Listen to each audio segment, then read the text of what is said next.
Canucks news. I take it you were busy yesterday, working the phones, email, everything, smoke signals, whatever it took. You've got some Canuck news. Let's start with Ethan Bear.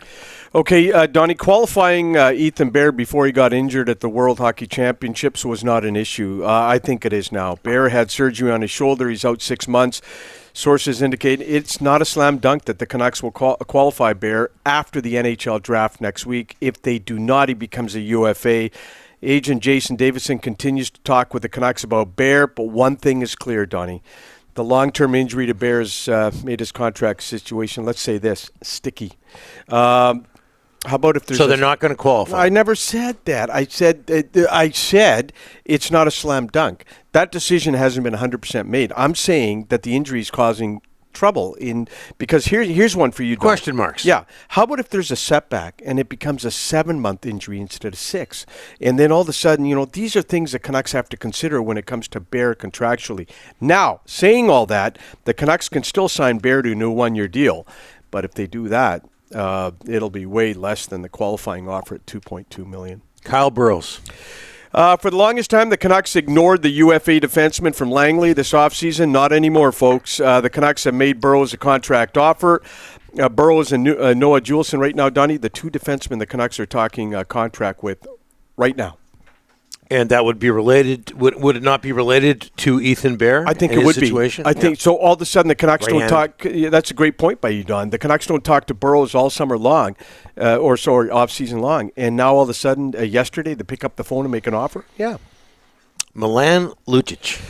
Oh, boy. Sources indicate the Flames have given Lucic's agent, Jerry Johansson, permission to talk to teams. He will be hitting the free agent market July 1st. I believe the Canucks... Slow down here. You're very excited. I can't keep up with you. Henderson's going like this. No, he's not. He's not. He's making hand motions. No, I'm giving you a compliment here. This is real valuable information. Okay. You're jacked up.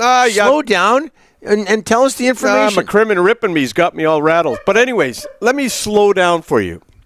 Sources indicate the Flames have given Lucic's agent, Jerry Johansson, permission to talk to teams. He'll be hitting the free agent market on July 1st, and I believe the Canucks have internally discussed Lucic, intriguing player, but is he an everyday player, Don? How will he react if he's not in the lineup?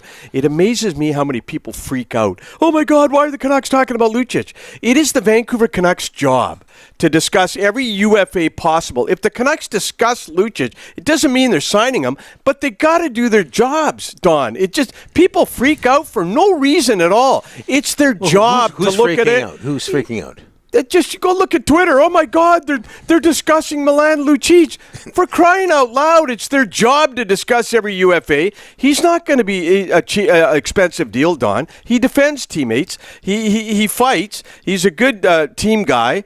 It's okay to discuss the guy. No one's saying they're going to sign him, but my goodness, it's the job of the Vancouver Canucks to look at every UFA, and they internally have discussed Lucic. I'm not saying he's coming here. You know how I feel about this with Milan Lucic. I think he would bring that, and they need this. They need to bring that building alive. However, Canucks have a lot of wingers. Yeah. Right? So that would be an issue when it comes to, for a lot of people, signing Milan.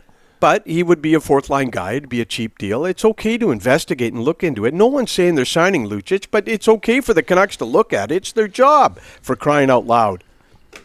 I'm really upset about that. No, it just amazes me how people freak out. Oh, my God, they're talking about Lucic. Well, it's their job. He's a UFA. You're surprised there's negativity on Twitter? Yeah. Come on. God. The Canucks lead the NHL in negativity on Twitter. I'll tell you that much. So we talked about Kyle Burroughs and how that's likely related to the Ethan Bear situation. Yeah.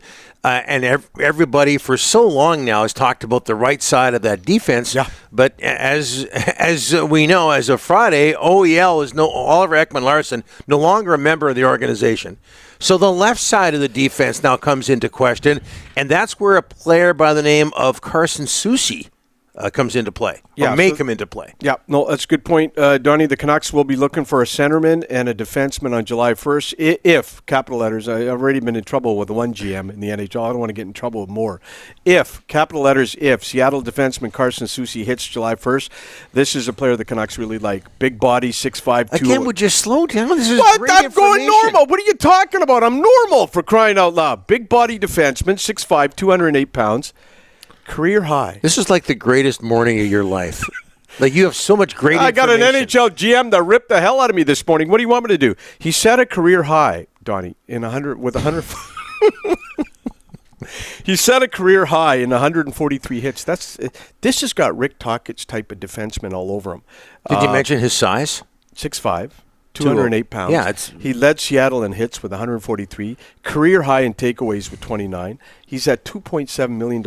You're not spending $7-8 million on this. He's going to have a lot of teams out of it. I think there's going to be a bidding war for Carson Soucy, but at 2.7, give him a bump. That's a player. I think when you look at Rick Tocchet and what he wants from defensemen, Carson Soucy fits the bill for me.